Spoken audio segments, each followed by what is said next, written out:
AP రాజకీయాల్లో గుడ్డు versus makeup రచ్చ నడుస్తోంది. హోంమంత్రి అనితపై మాజీ మంత్రి అమర్నాథ్ వ్యాఖ్యలతో రచ్చ మొదలైంది. మేకప్ మంత్రి అంటూ అనితపై అమర్నాథ్ ఘాటు వ్యాఖ్యలు చేశారు. అమర్నాథ్ పై విరుచుకుపడింది కూటమి నేతలు. అయితే మహిళా లోకాన్ని కించపరిచారంటూ అమర్నాథ్ పై తీవ్ర ఆగ్రహం వ్యక్తం చేస్తున్నారు. అమర్నాథ్ తన వ్యాఖ్యల్ని వెనక్కి తీసుకోవాలని టీడీపీ డిమాండ్ చేస్తోంది. అంతకు ముందు అమర్నాథ్ పై అనిత చేసిన గుడ్డు వ్యాఖ్యలతో ఈ కలకలు రేగింది. హోంమంత్రికి కొమ్ములే ఉండవంటూ మాజీ మంత్రి పుష్పశ్రీవాణి కౌంటర్ ఇచ్చారు.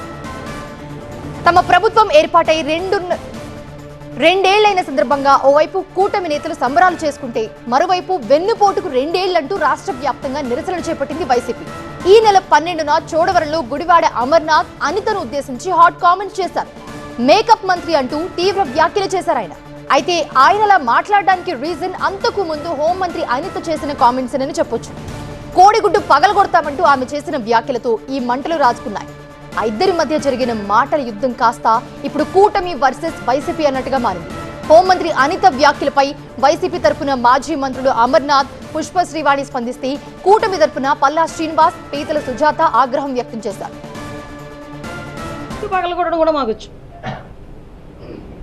గుడ్లు పగలగొట్టడం అన్నీ కూడా మాకు వచ్చు. నేను మాట్లాడుకోవాలనుకుంటున్నాను. కానీ ఒకటే చెప్తున్నా, మంచి చేస్తున్నాం. ఇండస్ట్రియల్ మినిస్టర్గా 2.5 సంవత్సరాల ఇండస్ట్రియల్ మినిస్టర్ ఉన్నాడు ఆయన. ఇండస్ట్రియల్ మినిస్టర్గా పకోడీ బజ్జీ కొట్లు, లేకపోతే ఇంకోటి ఏంటి, ఆ రోజు ఏదో చేసి సమోసాల కొట్లు ఏదో చేశాడు. మా వాళ్ళు చెప్తారు బాగా మంచిగా. ఆ పానీపూరి బళ్ళు అవి కాదు నేను తీసుకొచ్చినవి. నేను వాటిని తక్కువ చేసి మాట్లాడట్లే. ఏఎంఎన్ఎస్ అక్కడికి వెళ్ళి అందులో ఉన్న వాటన్నిటిని చదవడానికి నీకు గంట పట్టిద్ది. మనకు ఒక మేకప్ మంత్రి ఉంది.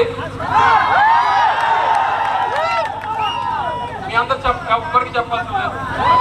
సరిగ్గా ఇటువంటి ఎండలో తీసుకెళ్తే కేజీ బయటపడుతుంది. కేజీ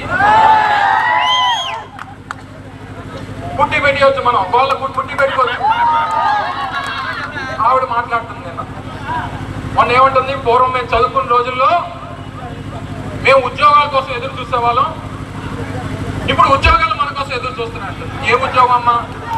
నువ్వు చేసినటువంటి ఉద్యోగం ఏంటి చెప్పు, మాకు చెప్పు. నేను వాడి వదిలేసినటువంటి నా బుల్లెట్ ప్రూఫ్ కారు నువ్వు వాడుతూ నా గురించి మాట్లాడుతున్నావు. నీకు సిగ్గు సెలవు ఏమైనా ఉందా అని అడుగుతావు.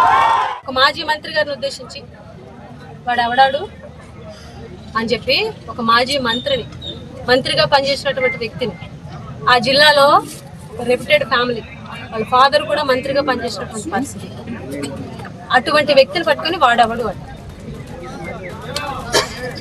హోంమంత్రి పదవి వస్తే 2 కొమ్ములే ఎక్స్ట్రా రావు. ఏది పడితే అది మాట్లాడడానికి. రేపొద్దున మీ మంత్రి పదవి అయిపోయిన తర్వాత ఎవరో ఒకళ్ళు అది వస్తుంది అని అన్నారనుకోండి, బాగోదు కదా. ఆయన హోంమంత్రి గారి మీద విమర్శ చేస్తూ ఆవిడకి కేజీ ఉంటుంది, కేజీ రాసుకొని మగానికి పూసుకొని వస్తుందని ఒక విమర్శ చేశారు. అది చాలా తప్పుడు విధానం.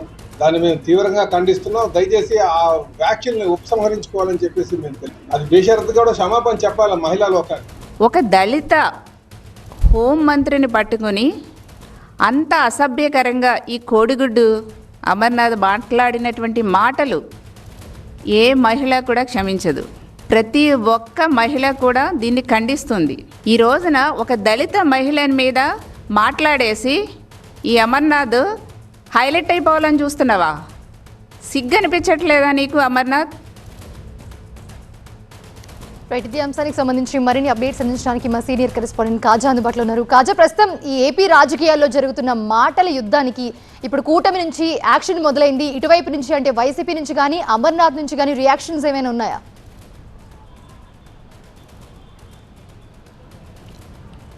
ఖచ్చితంగా రాష్ట్రంలో అధికార పక్షం ప్రతిపక్షం మధ్య నాయకుల మధ్య విమర్శలు జరుగుతుంటాయి. కానీ ఇద్దరు నేతల మధ్య ఇప్పుడు విమర్శలు పీక్ చేయడం, అది కూడా వ్యక్తిగత విమర్శలకు దారి చేయడం ఇప్పుడు తీవ్రంగా చర్చనీయాంశంగా మారింది. ఇప్పటికే హోంమంత్రి అలాగే గుడివాడ అమర్ మధ్య ఈ మాటల తుడాలు పెరిగిపోవడంతో ఇటువైపు అధికార పక్షం ప్రతిపక్షంగా ఇప్పుడు ప్రతివిమర్శలకు దారితీస్తున్నాయి. తాజాగా టీడీపీ రాష్ట్ర అధ్యక్షుడు పల్లా శ్రీనివాసరావు ఈ విషయంపై స్పందించారు. ఒక దళిత హోంమంత్రికి చేసిన అనుచిత వ్యాఖ్యలను వెంటనే గుడివాడ అమర్నాథ్ వెనక్కి తీసుకోవాలి, వెంటనే బేషరతుగా క్షమాపణ చెప్పాలని డిమాండ్ చేశారు. దీంతో పాటు పీతల సుజాత కూడా కామెంట్స్ చేశారు. అలాగే మరోవైపు డిప్యూటీ సీఎం మాజీ డిప్యూటీ సీఎం పుష్పశ్రీవాణి కూడా వైసీపీ నుంచి స్పందించారు. హోంమంత్రి అయితే ఈ విధంగా గుడివాడ అమర్నాథ్ పట్ల అనుచితంగా వ్యాఖ్యలు చేస్తారా అన్నది ప్రశ్నించారు. అయితే ఈ విమర్శలు అనేవి ఇప్పుడు తాజాగా వచ్చిన ఘటన నుంచి కూడా చాలా వరకు ఇద్దరు నేతల మధ్య విమర్శలు జరుగుతున్నాయని, ఒకవైపు 2 ఏళ్ల పాటు మేము అభివృద్ధి చేసి చూపించాం, ఉద్యోగాలు ఇస్తామని అధికార పక్షం చెబుతుంటే, మరోవైపు ఆ అభివృద్ధి ఏం చేశారో, ఉద్యోగాలు ఎక్కడ వచ్చాయని ప్రతిపక్షం ప్రశ్నిస్తూ వస్తుంది. ఇదే క్రమంలో ఈ నెల 12వ తేదీన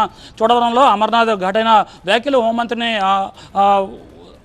హోంమంత్రిపై తీవ్రంగా వ్యాఖ్యలు చేశారు. ఆమె అలంకరణతో పాటు తాను వినియోగించిన బుల్లెట్ ప్రూఫ్ వాహనాన్ని హోంమంత్రి ఇప్పుడు వేసుకొని తిరుగుతున్నారని విమర్శలు చేశారు. దీంతోపాటు అంతకంటే ముందే 10వ తేదీన ఆ హోంమంత్రి కూడా ఒక గుడ్డు పగలగొట్టడం కూడా మాకు వచ్చాయని ఆ హోంమంత్రిని, ఈ మాజీ మంత్రిని అమర్నాథ్ని సంబోధిస్తూ ఆమె వ్యాఖ్యలు చేయడం తీవ్ర దుమారాన్ని దారితీసింది. అయితే ఈ నేపథ్యంలోనే ఇటువైపు అధికార ప్రతిపక్ష నాయకుల మధ్య రియాక్షన్స్ కూడా మొదలయ్యాయి. ఒకవైపు మహిళా హోంమంత్రి, మరోవైపు ప్రతిపక్ష నేత, అలాగే మాజీ మంత్రి గుడివాడ అమర్నాథ్. అంటే వ్యక్తిగత విమర్శలు ఉండొచ్చు, జనరల్గా రాజకీయాల్లో విమర్శలు అనేవి సహజమే, ప్రజాస్వామ్యంలో భాగమే అయినప్పటికీ వ్యక్తిగత విమర్శలుకి రాకూడదు. అయితే విధానాలు, అభివృద్ధి పనులపై చర్చ జరగాలి చోట వ్యక్తిగత విమర్శలు, దూషణలు పెరిగిపోవడం సమాజానికి అంత మంచిది కాదు. ఇది వ్యక్తిగత హననానికి దారితీయడం ఈ రాజకీయాల పట్ల ఒక నమ్మకం అనేది సన్నగిల్లుతున్నానని పొలిటికల్ విశ్లేషకులు చెబుతున్నమాట. చూడాలి మరి ఈ వ్యవహారం ఎటువంటి మలుపులకు దారితీస్తుందో, లేకపోతే ఇక్కడితో ఫుల్ స్టాప్ పడుతుందా మరి వేచి చూడాల్సిందే. Right, thanks for the updates Khaja.